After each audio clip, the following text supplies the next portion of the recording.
Jadi, konflik ini bermula dari rencana penambangan batu andesit yang akan digunakan untuk pembangunan bendungan Bener, yang termasuk proyek strategis nasional. Tapi, warga desa Wadas menolak rencana ini. Kenapa? Karena mereka khawatir kehilangan lahan pertanian mereka, dan juga takut lingkungan di desa mereka akan rusak.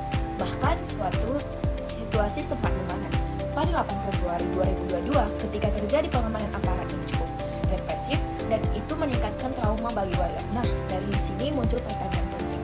Apakah proses pengadaan tanah dan rencana tambang ini sudah sesuai dengan hukum yang berlaku di Indonesia? Yuk kita bahas satu persatu.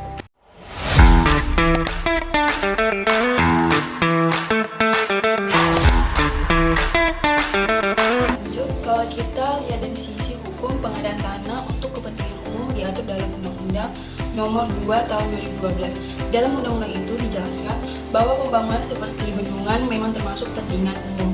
Jadi secara hukum itu diperbolehkan. Tapi yang jadi masalah adalah penambangan batu andesit desa Wadas itu ternyata termasuk dalam kategori kepentingan umum. Artinya secara hukum pengadaan tanah untuk bendungan dan untuk tambang itu seharusnya dipisah, nggak bisa digabung begitu saja. Jadi di sini ada potensi masalah karena dua hal yang berbeda diperlakukan seolah-olah sama.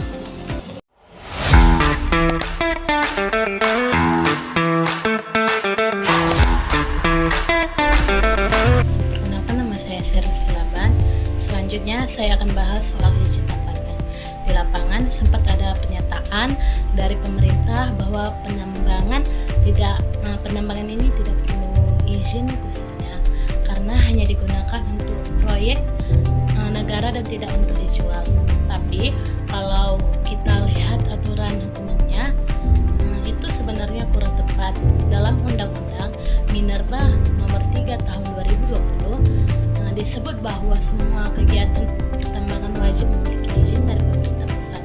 Bahkan dalam aturan turunannya juga dijelaskan bahwa untuk penambangan bantuan tetap harus punya yang namanya SIPB.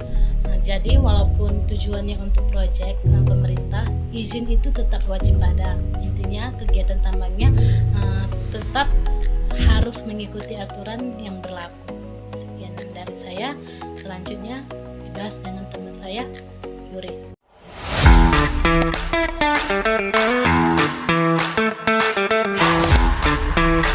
Selanjutnya saya akan membahas tentang AMDAL. Masalah yang cukup penting adalah soal AMDAL atau analisis mengenai dampak lingkungan. Dari temuan Walhi, AMDAL untuk tambang di Wadas ini digabung dengan AMDAL pembangunan bendungan. Padahal dua kegiatan ini punya dampak lingkungan yang berbeda.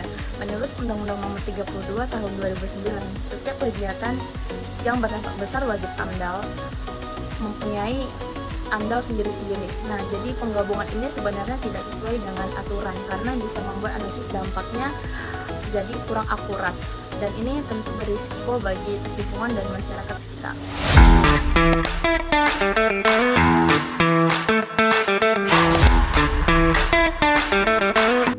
Baik, di sini saya akan menjelaskan kesimpulan dari penjelasan yang sudah disampaikan oleh teman saya tadi. Dari semua yang sudah dijelaskan, kita bisa lihat kalau konflik di Desa Wadas ini bukan cuma soal pembangunan, tapi juga soal kepatuhan terhadap hukum dan perlindungan masyarakat. Nah, dari sini ada dua opsi solusi yang bisa dipertimbangkan. Pertama, pemerintah bisa membatalkan rencana tambang di Wadas dan mencari lokasi alternatif, walaupun mungkin biayanya lebih besar. Kedua, kalau tambang tetap dilakukan, maka pemerintah wajib menjalankan semua aturan hukum yang ada, mulai dari izin tambang, AMDAL, sampai melibatkan masyarakat secara terbuka.